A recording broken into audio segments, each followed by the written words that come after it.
பெண்மணிகள் எப்போதும் இளமையானவர்களாக இருப்பார்கள். வயசு போக போக இந்த சுருக்கங்கள் எதுவும் இல்லாமல் எப்பயும் இருப்பார்கள். முக்கியமாக ஆக்ட்ரஸஸ் மற்றும் செலிபிரிட்டிஸ் நிறைய பேர். இதுக்கு அவங்க என்ன செய்கிறாங்கன்னு சொன்னால், முதலாவது கவனிக்கப்பட வேண்டிய விடயம் ஒரு மாய்ஸ்சரைசர் ஒன்று நீங்கள் பாவிக்க வேண்டும். அதுக்கு மிகச்சிறந்த மாய்ஸ்சரைசர் அவசியமானது. ஏனென்றால் இந்த மாய்ஸ்சரைசர்ஸ் பாவிக்கும் போது உங்களது தோல் நன்றாக நீர்த்தன்மை உடையதாக காணப்பட்டு சுருக்கங்களை அல்லது ஃபைன் லைன்களை படிப்படியாக குறைத்து கொள்ளக்கூடிய ஆற்றல் அதில் காணப்படுகிறது. அடுத்து நாங்கள் பார்க்க போகிற முக்கியமான ஒரு விடயம், ரிங்கிள்ஸ்கள் ஏற்பட்டிருக்கிறவர்களுக்கு பாவிக்க வேண்டிய என்ன மூலப்பொருட்கள் மிக அவசியம் இவற்றை போக்குவதற்கு என்று பார்த்தால், முதலாவது இடத்தை பிடிக்கிறது ரெட்டினாய்ட்ஸ் என்று நாங்கள் சொல்லுவோம். ரெட்டினாய்ட்ஸ் என்பது விட்டமின் ஏயோடு சம்பந்தப்பட்ட ஒரு பொருட்தான் ரெட்டினால் என்று கூறப்படுவது.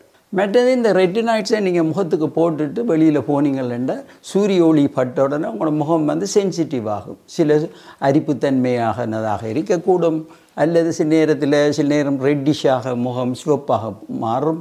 ஆகவே கட்டாயம் இது போட்டாக்கள் பகலில் நீங்கள் வெளியில் போகும்போது சன்ஸ்க்ரீன் என்று இதுக்கு மேலே போட்டுக்கொள்வது மிக மிக முக்கியமானது.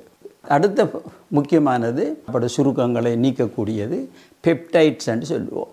இந்த பெப்டைட் சீரம் காணப்படுகிறது அமைனோ ஆசிட்ஸ் என்று சொல்லப்படும். நாங்கள் சாப்பிட்ற சாப்பாடு இறுதியாக புரத பொருட்கள் எல்லாம் அமைனோ ஆசிட்ஸாக மாற்றப்படுது.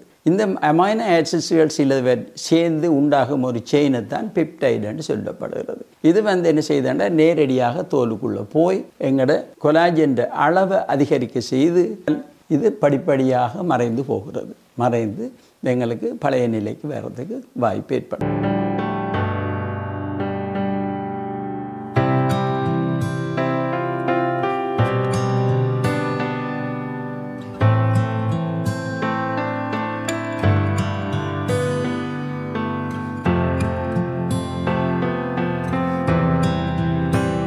முக்கியமாக நீங்கள் கவனித்துக் கொள்ள வேண்டியது எங்களுடைய சூழல் தான் முக்கியமான விஷயம். இந்த சூழலிலிருந்து வர சூரிய கதிர்கள் எங்களோட தோலில் பட்டு டேமேஜ் பண்ணி கலங்களில் சில ப்ராப்ளங்களை ஏற்படுத்துவதனால் என்ன நடக்குதுன்னு சொன்னால் இந்த சுருக்கங்கள் ஏற்படுது.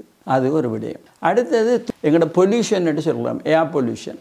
எங்களை சுற்றி இருக்கிற வளிமண்டலம் மாசடைந்து காணப்படுகிறது. அதில் எத்தனையோ வகையான பொருட்கள் கெமிக்கல்கள் எல்லாம் சேர்ந்து எங்களோட தோலை டேமேஜ் பண்ணுது. அதுவும் ஒரு காரணம்.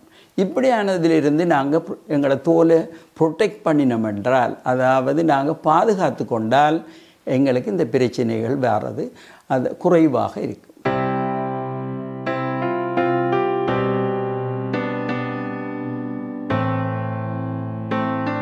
அதுக்கு என்ன செய்யலாம் என்று சொன்னால், தினசரி நீங்கள் பகல் வேளைகளில் சன்ஸ்க்ரீன் ஒன்று உங்களுக்கு உரியதை நீங்கள் தெரிவு செய்து கொள்வது மிக மிக முக்கியம். அந்த டேமேஜை குறைக்கிறதுக்கு உள்ள ஒரு முக்கியமான பொருள் தான் விட்டமின் சி.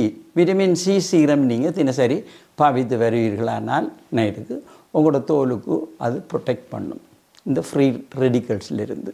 அதனால் உங்களுக்கு தோலில் ஃபைன் லைன்கள் வாரது குறைக்கப்படும், ரிங்கிள்ஸ்கள் வாரது குறைக்கப்படும், அல்லது சின்ன சின்ன கருப்பு புள்ளிகள் வாரதும் இல்லாமல் போய்விடும்.